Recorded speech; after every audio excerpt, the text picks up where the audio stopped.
This week on A Lively Experiment, Providence school officials finally admit that their computer system has been hacked. Now what? And the McKee administration continues to dig in, refusing to release some information about the Washington Bridge. A Lively Experiment is generously underwritten by... Hi, I'm John Hazenwhite Jr. For over 30 years, A Lively Experiment has provided insight and analysis of the political issues that face Rhode Islanders.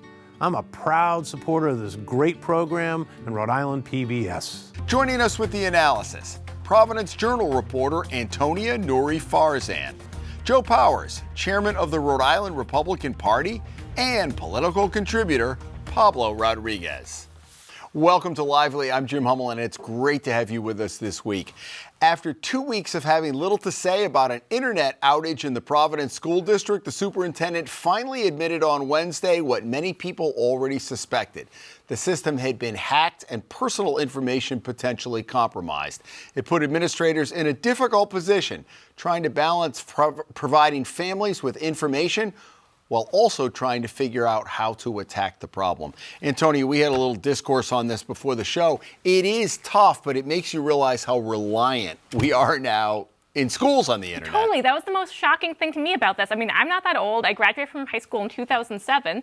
But back in my day, the teacher wrote stuff on the blackboard. You took notes in your notebook. If the Wi-Fi went out, you would never have noticed. And now apparently teachers are on their personal hotspots from their phone all day just to be able to teach a class. I mean, it really makes you wonder if we should be this reliant on technology. What about the issue of that balance between the administration? I mean, because the reporters, I think, knew what you know and what you can report are two different things. But it's ransomware. And they want a ransom, and do you pay it, do you not? You've got thousands of kids or hundreds of kids, obviously. Yeah, and the longer this went on, it started seeming like, okay, this is a real serious attack and not just, a temporary fluke, some kind of outage. But it's been really frustrating and stressful for families, definitely. I mean, I haven't even been covering this personally, but I've been getting a lot of messages from people I know who have kids in Providence schools, just readers even asking, can you give us any clarity on what's going on? We're getting nothing from the district. Obviously, whenever there's a vacuum, the rumor mill fills that vacuum. So people are wondering, has personal information about my child, has my information, is that online somewhere? Mr. Rodriguez? Well, let me tell you, if you think it's bad to run a school with a hacked computer, try to run a hospital or try to run a national billing system for hospitals and providers, which is what happened, 6 months ago here in the United States, and complete shutdown on some hospitals and practices that could not see patients simply because they didn't have the information. This is something serious that we need to take very seriously in terms of the protections that we have to have for all our systems, not just the schools, hospitals, election systems. Everything needs to be protected to such a level that it's going to cost money, and I don't know where it's going to come from. Yeah, and I agree with them, but I think it's going to get worse. The problem that I think we run into is not only do we not have the proper internet security anywhere it goes, is that people get too reliant on one individual thing because it's the ease of use. And it just gets more simplistic for them. From a reporting, getting a single source information is probably not the best way to tell a story. Same thing here is that we have a single source that's actually providing this internet. And the internet that's coming in can be hacked by any of these people. And it's not even a cottage industry anymore. It's a professional multi-billion-dollar company and corporations out there that can provide this hacking and hold them for ransom, and that's what they're going to do. Do I think we need to go back to books? I would love that. I think that would be fantastic. Old school. Absolutely. Right? And from a father of a daughter who is a high school teacher at this given moment, I champion the fact that she just recently, she's all excited, she bought a cell phone pocket holder that when the kids walk into class, the cell phones go in the pocket. That's a new thing. And there is no internet in the classroom whatsoever from their phones. The scary part about it is that regulation is so haphazard right now. So, for example, the SEC requires companies 4 days notification, after a hack, after they discover a hack. HIPAA says 60 days. 60 days, and for a hospital or for a provider to report that the information has been compromised. Here in Rhode Island, the law is 45 days. Technically, unless there's an investigation that involves criminality, and that is an exception. So far So in behind. other words, it's whatever, whenever the administrators decide to report. And the thing we always probably want to know as reporters is how much would you pay these hackers, right, as the ransom? And they never want to say, I guess because the idea is that it gives But it's hackers tax incentive. money. Where does that It's show tax up on money. the Yeah, bottom it's a public line? record. Right? Yeah. All right, so we have school books, sports, hacker payoff, right, on the bottom line. You know, when the Equifax breach happened, whenever that was, all those years ago, we talked about this on the show. They said, 93 million people's information. That actually gave me comfort. I thought they got a lot of people to get to me. A lot of those people save that information. They play the long game because when the pandemic money went out, that's when they created the fake accounts. Yeah, and having the lack of security to guideline everything is just ridiculous to me. If you're going to utilize a tool such as the internet, you should have the tools to actually fix the tool that you actually have. To go back on what Pablo said is, to me, what he just rattled off was 60-day notification, 90-day notification. To me, that's bureaucracy at its finest, and it's job security, really what it is. It should be something that's immediate. And they'll say, oh, we're not going to report it immediately simply because of the fact that we don't want people to panic, so we're going to do our investigation to it. And they're really not doing much of anything. It's just who can handle this to go to this to go to this, and how many people can touch it and get it completely corrupted so that we can say, it's out of our hands, we couldn't handle this. And it's almost like the pandemic. Those days are lost. If those kids are not, it's going to be like, okay, we really can't do much today. Let's wait till tomorrow. When are you going to get that back, right? Yeah. Either way. All right. We've been talking about it every week. The Constitutional Convention will be question number 1 on your ballot, along with 4 other bond issues statewide. All of us will get to decide on it. Pablo, let me start with you. I noticed your name in the paper, and I thought, is Pablo heading the organized opposition as he did 10 years ago? It was a reference to your opposing this 10 years ago. You have no official involvement this year? None whatsoever. But you do have some thoughts on it, don't you? Oh, I do have some thoughts, like I had 10 years ago, and like I had 20 years ago, and like I had 30 years ago. And 40 years ago when you were just coming to this market. That is right? correct. That is correct. When I first became medical director of Planned Parenthood, I was heading the effort against Stop 14, which was the 14th Amendment that was included. That was the last time there was a constitutional convention. Actually. How have things changed in 2024? I know there's discussion about internet, dark money, special interest groups, but hasn't that always been around, except maybe for the internet part? No. The Supreme Court's decisions allowing, dark money to really be pulled, from all over the country is very, very different now. And, aside from money, I think the social media is just so pervasive and so negative in terms of people's perceptions. I can't tell you how many people think that the vaccine is magnetic. Okay, I mean, something as stupid as that the COVID vaccine makes you magnetic. And every time I was out there in the field talking about the vaccine, that was the first question that people would ask. So the fact that you can take a lot of money, put it into social media, and change people's attitudes and understanding of what a constitutional convention is very dangerous. If you ask people on the street, and the surveys have shown it, what's a con-con? People think, oh, that must be a Caribbean rice dish. They don't know what a constitutional convention is. Did you not know that? Where are you on this? Well, obviously, I'd like to see Rhode Island change their ways. They didn't participate back in the 1700s, and I think it's about time that we actually do it. What I feel is the bigger thing on this is that everyone screams and cries democracy because they want everyone to have a voice. This is what actually happens because you have double voter approval on this thing. It's not the government saying, oh, you're doing this and you're not doing this. This kind of goes right in line with what we've been discussing as the Inspector General, is making sure we just have an oversight that actually is able to take a look and watch to see what the legislation is doing and see what they're actually putting into place. And when you have this, it takes away people's opportunities for fear-mongering, for one, to talk about simple little local, issues that may be happening here or there. This is going to be something that's going to go out for voter approval, where people are going to say, yeah, I do like this. And it gives them the opportunity to actually have a voice inside of this so-called democracy, which it's not, but have an opportunity to do this, and a potential for term limits. Take the people who have actually been in office for far too long and are so little effective to actual constituents in the state, and actually start bringing in some fresh new ideas and have new faces in the place. So what worries you? Last time we had a constitutional convention, the convention made 25 amendments condensed them into 14, just scrunched them together. So you're going to have, ballots that are going to read like, the Tale of Two Cities. And people are going to read all this and understand all this. No, they're going to go to social media and get their information from there. There's so much money coming into the state from the outside that is going to be very, very dangerous. And most importantly, there has been reform here in Rhode Island as a result of the legislature. The 4-year terms, the Judicial Nominating Commission, separation of powers, all that came through the legislature. I believe that what we need to do is really begin engaging the population to get more involved civically and to learn more about the electoral process and throw out those people that are in the legislature that are not doing the job. We have half of people are running unopposed. I mean, it's really ridiculous. That is the real problem, not a tool that can be very, very blunt and can really affect LGBT rights, reproductive rights, workers' rights. All sorts of rights are on the line. Let me bring Antonia in here. Yeah. Yeah, I do think it's interesting. This week we started seeing a couple progressive people, former State Senator Janine Cock and current State Senator Jonathan Acosta, saying, okay, if you want to, not signing off on the idea, but saying if you want us to blindly oppose this, you're going to have to explain to us how we're going to get to these other priorities that we want, like a constitutional right to education that the legislature has not been willing to act on.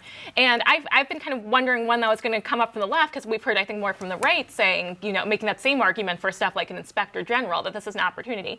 It's been a bit surprising to me, the level of resistance. I mean, I used to work as a reporter in Arizona, where if the legislature isn't doing what you want, you can file a petition, get it on the ballot as a referendum. Here we don't have that, so your only other option if the legislature won't act is to do it this way. Yeah. I want to jump on one part is yes, you're right, and there has been reform, but that's the beauty of a constitution. It's a living, breathing document. It's meant and designed to be moved and to actually change with what's going on. Reform is something that should be happening over time. And just because there's to be a lot of information to put out there and the ballots are going to look big and long, I'm not going to take anything away from the voters to actually get the opportunity to read through it. I know we could put it online, but then it would probably crash and we wouldn't be able to look at it anyway. But I think Providence wouldn't be able to read it. There was a more explanation of exactly what the changes were going to be. The problem is that we try to slide things in a little too quickly. There's always a Trojan horse of some kind instead of actually handling the one subject topic that we need to cover. In the legislative process? In the legislative process. So when we put this all out, and it's going to, I think the average Rhode Islander has enough wherewithal to make their own decisions. And if it's a long document to read through, then they go. Do you think a question on removing LGBTQ rights or abortion would ever pass in Rhode Island? You cannot take that risk. Last time we had only 18% of people voting for the delegates. And what was it was a 10% cushion. It was a 55-45 on the question. No, I know, but what I'm saying is that the elected convention, only 18% of people showed up to vote for the delegates. So if a super minority of the people elected the people that are going to write the rules, that are going to open the rule book, it is not representative, when you have that little civic participation, and we're not going to have civic participation if we have a ballot that is 3 pages long. All right, to be continued. Interesting story going on down in North Kingstown. The Quidnesset Country Club basically asked for forgiveness rather than permission. Is probably the best way to put it.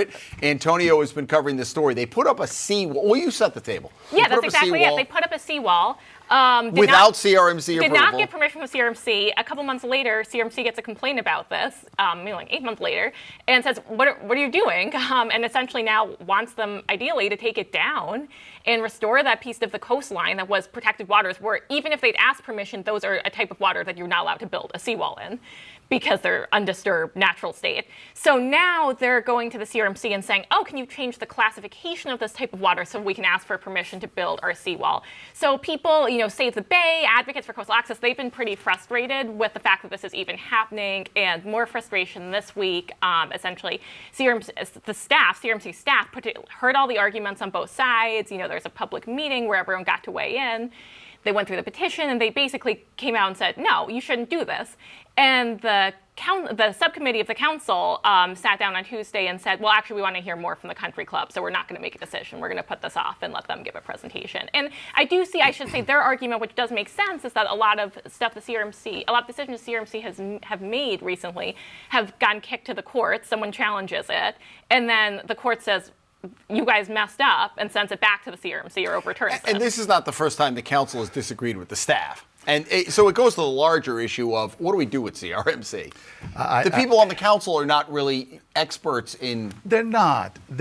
I mean, if I build a seawall on my property, against the rules, my wall will be taken down in 2 seconds. Okay, this is about influence and power. And when you have professionals that are going to be determining one of the most existential threats that we have, which is global warming with increasing the levels of the ocean, we need to have people that are competent in making these decisions. You can't have political appointees making this decision.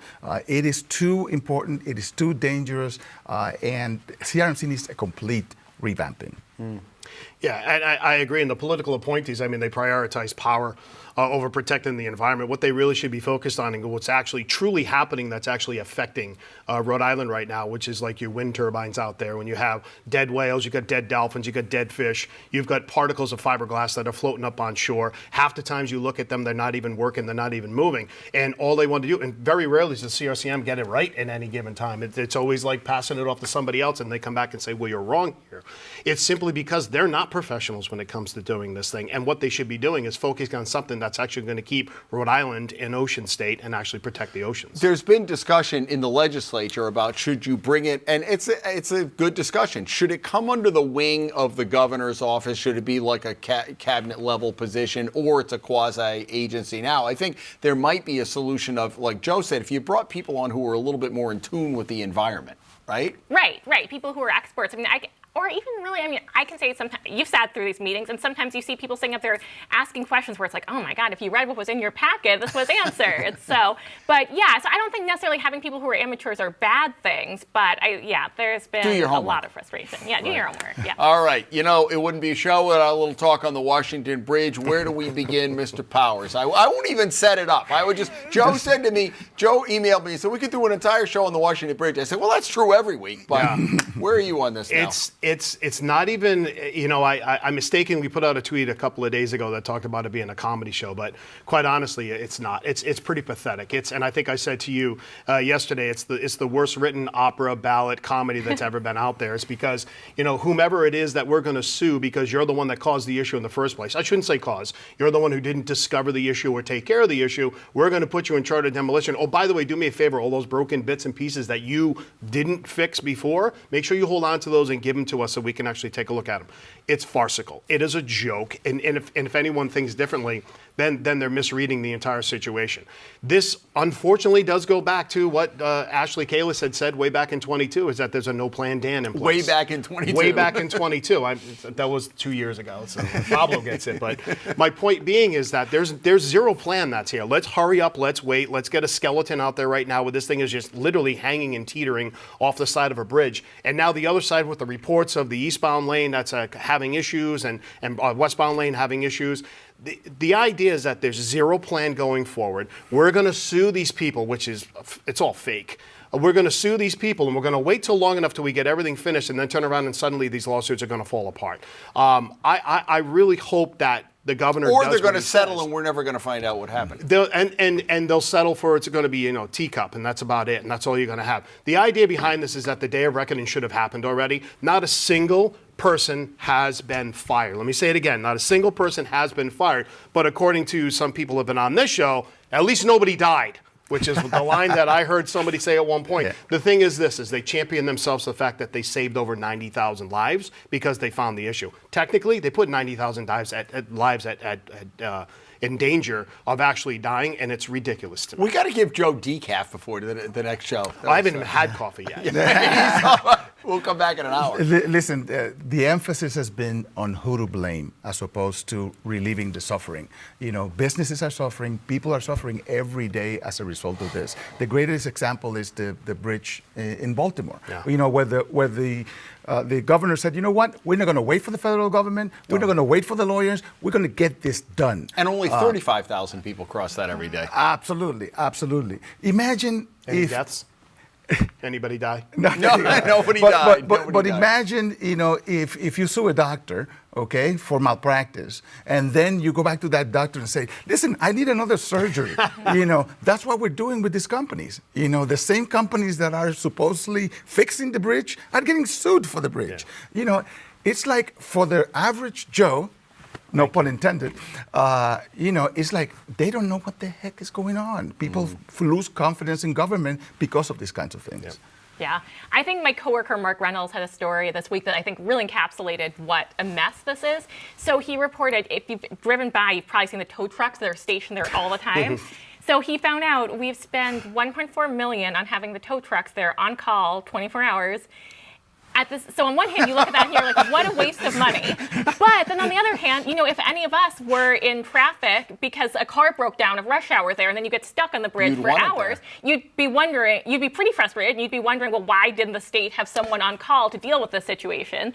So you kind of can't win either way, but I guess we're just going to keep bleeding money on this until it gets fixed. We should do an over-under. What year will the bridge finally be finished? Listen. Will you still be will you be retired by then or not? I'm retired now, apparently, according to a lot of people on Twitter. It's not going to get started before 26. Yeah. It's not even going to get started. Right now, they're going to sit. They're going to do nothing about it. It's not going to start till 26. That size project that started, it's only going to cost us $200 million, which, by the way, yay, the federal government gave us $142 million. That's not going to pay for the tow trucks for the next 4 years. That's actually going to have to sit on the bridge. Spit on the ocean. Yeah, it's literally going to take at minimum of 5 years, and that number is going to go over $1 billion. All right, let's, let's go to outrages and or kudos, and then we will get to maybe a couple of things if we have time. Pablo, let's begin with you this week. So I have a outrage. As someone who put his life on the line for reproductive rights for my entire medical career, it is offensive that President Trump is calling himself the protector of women after, he is responsible for overturning Roe v. Wade, which has increased maternal mortality, in all the states where bans have been in effect. It's really offensive, and I think it's terrible politics. Joe, what do you got? So I've got both kudos and an outrage, and they actually go hand in hand, is that I want to compliment the DOJ for going after Mayor Adams to take him down, and the outrage is that he took Buddy Cianci down off of the most corrupt mayor that the country has ever seen. Don't laugh, it's true, it's true. Is it hard to believe that he's the first sitting mayor in New York City? Of all the mayors they've had, wouldn't you think somebody would have gotten jammed Listen, up? if the conspiracy theories are true, the reason why it happened is because he spoke the truth and he stepped out of line of the Democratic Party, and they finally said, we're going to slap your hand and make sure that people know well, that's a nice theory, but some of these charges go back 5-10 years. I mean, all of a sudden they said, oh, he's complaining about the migrants, so now we're going to go after him. So why hadn't they done something prior to? Well, it takes a little while to put a case together. That's why they have a 95% conviction rate. Did you know that? Antonia? I have an outrage, although I think it's something I'm more sad about than outrage. So if you've been to the Providence Amtrak station the past couple of years, there's been this beautiful urban meadow, kind of wildflower garden growing outside. Well, it got cut down this week. And this is something that the Providence Parks Department kind of designed this. They've been bringing volunteers there every Wednesday to take care of it. Apparently, I've got a story on it today. Apparently, the city got a 311 complaint from someone who said it was overgrown and blocking public right-of-way. That 311 call got dispatched to DPW by mistake, and they came and mowed it down. Is that on the city side or on the It's above the parking garage, yeah. So on the city side. Because I did a story when we launched the Hummel Report almost 15 years ago. I did a story that said, "Welcome to Providence, watch your step." Because if you got out on the city side, it looked like Beirut. I mean, it was awful, and it took them years to get the city, the state, and the feds to decide who's going to pay for it. And they actually did a beautiful redesign, and that was part of it, right? Yeah, and even after they did that, it was kind of there's a lot of struggling dead plants and weeds. It was kind of still landscaping-wise a mess, very depressing. So this has really brought a lot of life to it, and it's really sad to see that get cut down. Okay, but apparently we're back. We have 40-something days left until we all go not only to vote on the Constitutional Convention, but a little thing called the presidential race. Joe, let's start with you. I know you're in tune not only as the Rhode Island Party chairman, but you've been traveling all over the place. razor thin. As Joe Larissa said last week, this race is as close as that car next to you on the Washington Bridge, which I thought was a great line. What do you see right now heading into the home stretch? Well, I'll tell you what I think is going to happen over the next 44 days, I think the number is we're going to see a lot more information coming out regarding Kamala Harris and what her true policies are. You can't be running a political campaign based on, well, I agree with this guy and kind of repeat everything that he said when there's video footage, which you want to talk about internet security, that people forget that we have video and things that people have said prior in the past can come back out and actually show you exactly what their true feelings are and what their thoughts are. I'm not going into family history. I'm not going to heritage. I'm not going to anything as far as Kamala is concerned. I'm just going by policy. All the policies and everything that she thought up over the years that she's actually been in office have fallen short big time. And Donald Trump's the only one that has true 4-year path of showing exactly what he had the ability to do when the U.S. economy was booming and everything was working absolutely perfect at the time. And Kamala's going to fall short. Perfect. That's a word I've heard before. Well, the name is Kamala, and it's disrespectful not to call her by her proper name. Donald Trump and J.D. Vance are the gift that keeps on giving. If they don't see a microphone in the next 40 days, maybe it's going to be close. But they're going to continue to put their foot in their mouth, especially with women. And North Carolina, Pennsylvania, are going to be the epicenter of this election. I also wonder, the vice presidential debate is coming up on next Tuesday, and normally they're kind of inconsequential, maybe entertaining. I wonder what weight people are going to put on this one, whether it's going to be entertainment or whether it will sway people, because I think, look, now the age thing is on Trump. It was on Biden. You've got a guy who's 79, soon to be 80, whenever. J.D. Vance would be the next in line. Now, some people like that. Other people are horrified by that. Yeah, and he seems to say a lot of things that people have a strong reaction to, negative or positive. So I think there definitely will be. I think it will be very interesting to see what line kind of becomes a memorable one of the debate. And generally, I'm interested to see what the turnout's going to look like in Rhode Island. Obviously, we're a safe blue state, but how is that going to how enthusiastic are people coming out to vote this year, and how is that going to affect down ballot elections? Like at Cranston, for instance, typically favors a Republican mayor, but are you going to get a lot of Democrats coming out for Kamala Harris, who also then vote for the Democratic candidate? And there was a poll that said Trump was behind by 12 points in Rhode Island, which seemed close to me. Yeah, actually, at one point there was another poll probably 2 months ago that had at 9 points, and then it turned to 12 points. Listen, if you want to go by polling, go back to 2016 and see what that looked like. Go take a look at what happened with Alan Fung. I don't totally subscribe to polling. I subscribe to people that are out there. And I think, first off, a safe blue state to me is kind of frightening, to be honest with you. It's the reason why I keep everything armaments ready to go. And if mispronouncing her name is what people are focusing on, then we're focusing on the wrong thing. I could care less what her name is, Tom, Dick, or Harry, or Sally. I want to see policies that are actually going to help the United States. And having somebody in this VP debate that's coming up, this is going to be huge. J.D. Vance is actually going to step up, hand him a microphone, and watch him completely destroy. Should Trump do another debate? You know something? I actually would like to see him do another debate. And I think the reason being is because he finally got a taste of the avenue that she was going to go. Her prep was good. She did a good job. She did a decent job. But I think Trump is going to, if they do decide to do it again, he'll step in there and he'll completely wipe the floor. Last 20 seconds. The eating the dogs, the eating the cats, he'll never outlive, those kinds of comments. And another debate will just make him sink even more. All right. I'm sure this is going to, we always have a little post-game show out in the hall that we wish we could show you. I think that's going to happen on this one. But anyhow, that is all the time we have for this show on air. Antonia, good to see you, and Pablo and Joe. Folks, come back next week. It will be only a month left until the election. You never know what's going to go on Rhode Island. Whatever it is, though, we will have a full recap and analysis for you next weekend as the Lively Experiment continues. Have a great week.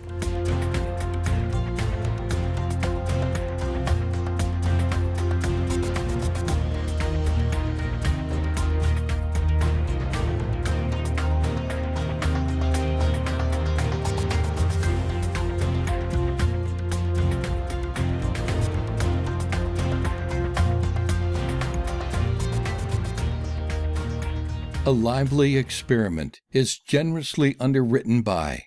Hi, I'm John Hazen White Jr. For over 30 years, a lively experiment has provided insight and analysis of the political issues that face Rhode Islanders. I'm a proud supporter of this great program and Rhode Island PBS.